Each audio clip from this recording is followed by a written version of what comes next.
So exercise 8.1 question number 3।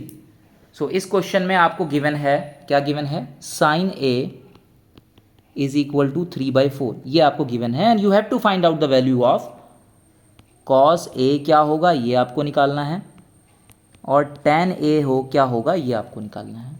Okay, sine A is given to you.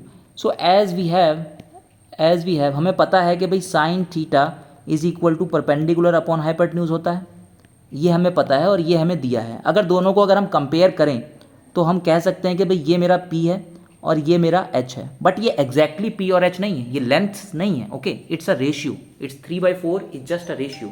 इसका मतलब ये बिल्कुल नहीं है कि perpendicular is 3 centimetre and hypotenuse is 4 centimetre, no, it's just a ratio. इसके प्रपोर्शन में होगा, इसके प्रपोर्शन में होगा। इट मीन्स देयरफॉर P की वैल्यू क्या हो जाएगी, वो 3K हो जाएगी। ओके, और H की वैल्यू क्या हो जाएगी, वो 4K हो जाएगी। मतलब प्रपोर्शन में है, वो 3 और 4 के प्रपोर्शन में है। ओके, K क्या है, K कोई भी नंबर हो सकता है, K is any real number. K 1 हो सकता है, 2 हो सकता है, 3 हो सकता है, 1/2 हो सकता है। ओके, कुछ भी हो सकता है, एनी रियल नंबर। ओके, सो इस तरह से हमें P की वैल्यू मिल गई और H की वैल्यू मिल गई। Now we have a Pythagoras theorem. By Pythagoras theorem हमारे पास h² is equal to p² plus b² होता है। h की वैल्यू यहाँ पे डाल दीजिए, 4k² is equal to p की वैल्यू डाल दीजिए, 3k² प्लस b हमें निकालना है। ठीक है, तो यहाँ से ये हो गया 16k², ये हो गया 9k², okay, plus b²। So therefore b² की वैल्यू कितनी आई, 16k² माइनस 9k², यानी कि 7k²। तो यहाँ से b की वैल्यू कितनी आई, √7k²। तो 7 का रूट निकलेगा नहीं, यहीं पे ऐसे रख दीजिए इसको √7, और k² का रूट जब निकालेंगे तो k आ जाएगा।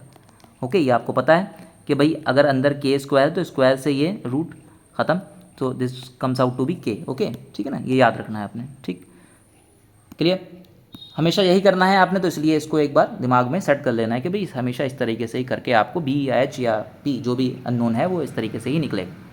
ठीक है भाई, तो अब हमारे पास P और H है, ठीक है, और हमारे पास B हमने यहाँ से निकाल लिया है। बट अब हमें निकालना क्या है, हमें निकालना था, क्वेश्चन देखें, cos A निकालना था।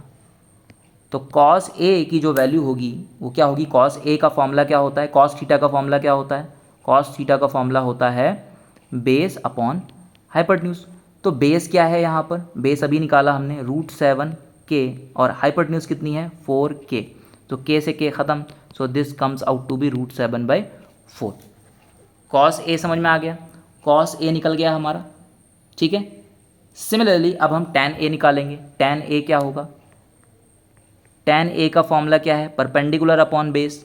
सो परपेंडिकुलर P की वैल्यू कितनी अभी है हमारे पास 3k, you can see 3k, and B base अभी हमने निकाला √7k, k से k ख़त्म, तो आंसर विल बी 3/√7।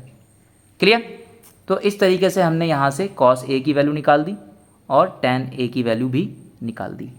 क्लियर, एक चीज़ यहाँ पे नोट करेंगे कि अगर आप यहाँ नोट करें कि भाई साइन A गिवन था, मतलब एंगल यहाँ पर A है और यहाँ पर भी A के ही ट्रिग्नोमेट्रिक रेशियो पूछे हैं, मतलब cos A और tan A पूछे हैं।